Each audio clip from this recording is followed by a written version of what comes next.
अस्सलामुअलैकुम, मैं हूं अज़ीम और आप देख रहे हैं code with Azeem. What are tags?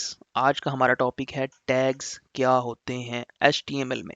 Tags जो है वो एचटीएमएल का बहुत ही फंडामेंटल जो है वो कंसेप्ट है एक। तो टैग्स आपके पास क्या होते हैं? देखिए, ये आपके पास कमांड्स होती हैं कंप्यूटर के लिए। फॉर एग्जांपल, एक कंप्यूटर ने क्या चीज़ करनी है, या आप ये समझें ये स्पेशली क्योंकि हम जब टैग्स को यूज़ कर रहे हैं या एचटीएमएल को यूज़ कर रहे हैं, तो हम जो हमारा जो बेसिक मकसद है वो ब्राउज़र के साथ है। लेकिन अगर कोई ये भी कह देता है कि हम कंप्यूटर के साथ जो है वो कुछ काम कर रहे हैं, तो इसमें कोई जो है वो इतना बड़ा मसला नहीं है, क्योंकि हम बेसिकली कंप्यूटर को भी यूज़ कर रहे हैं, तो कंप्यूटर के अंदर ही एक ब्राउज़र चीज़ है। ठीक है, तो ब्राउज़र, अब हम जो ब्राउज़र पर काम करें, अब अच्छा ब्राउज़र जो है वो मैंने इसकी 2 वीडियोज़ पहले बनाई हुई हैं, उनमें इस चीज़ को बहुत ज़्यादा एक्सप्लोर किया हुआ है, ब्राउज़र कैसे काम करता है और ब्राउज़र होता क्या है, तो वो भी आप देख सकते हैं।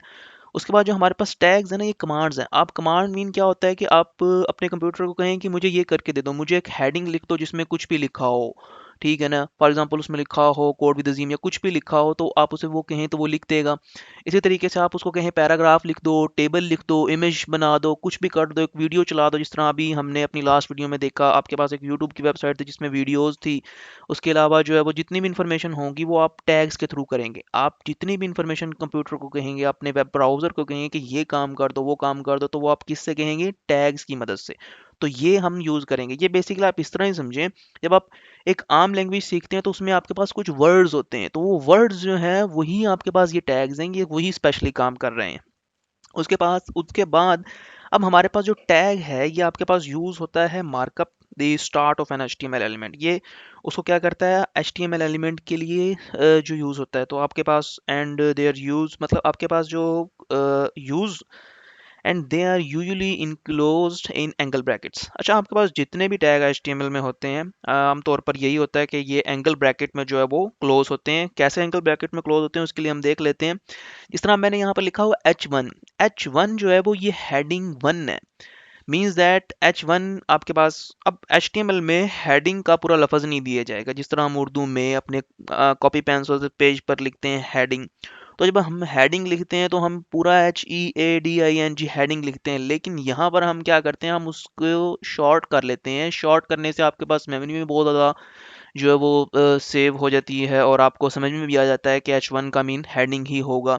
इसी तरीके से अगर आप P लिख देंगे तो वो पैराग्राफ के लिए होगा, IMG इमेज के लिए होगा। या सारी टैग्स हम आगे आकर देखेंगे किस तरह से हम कंप्यूटर को कमांड्स वगैरह दे रहे हैं, तो लेकिन आपको यहाँ पर ये समझना होगा कि ये आपके पास किस तरह से होते हैं। उसके बाद हमारे पास नेक्स्ट टॉपिक है एट्रीब्यूट। देखें, आपके पास कोई भी टैग है, उसकी कुछ उसके अंदर कुछ प्रॉपर्टीज होंगी, उसके पास कुछ एडिशनल इंफॉर्मेशन होंगी उस टैग की।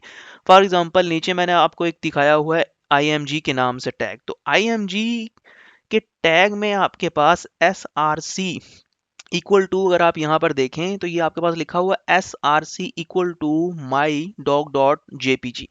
अब ये आपके पास क्या है? SRC सोर्स है। मींस दैट इमेज जो है वो एक सोर्स, उसके अंदर एट्रीब्यूट है। तो ये आपके पास जो सोर्स है या ALT जो है, ये आपके पास क्या कहलाता है? ये आपके पास जो होती हैं वो एट्रीब्यूट्स होते हैं टैग्स के। तो हर टैग जो होता है उसका कोई ना कोई एट्रीब्यूट होता है, और एट्रीब्यूट आपके पास उस टैग की इंफॉर्मेशन जो है वो उसकी डिटेल इंफॉर्मेशन जो है वो आपके पास उसमें होती है। मतलब आप उसकी मदद से एक टैग को कॉन्फ़िगर कर सकते हैं। मींस दैट आप उसे ये कह सकते हैं, फॉर एग्जांपल इमेज के ही टैग में आपके पास हाइट एंड विड्थ होती है, तो आप उसकी इमेज की हाइट एंड विड्थ जो है वो बता सकते हैं कि आप इतनी हाइट और इतनी विड्थ की इमेज चाहते हैं।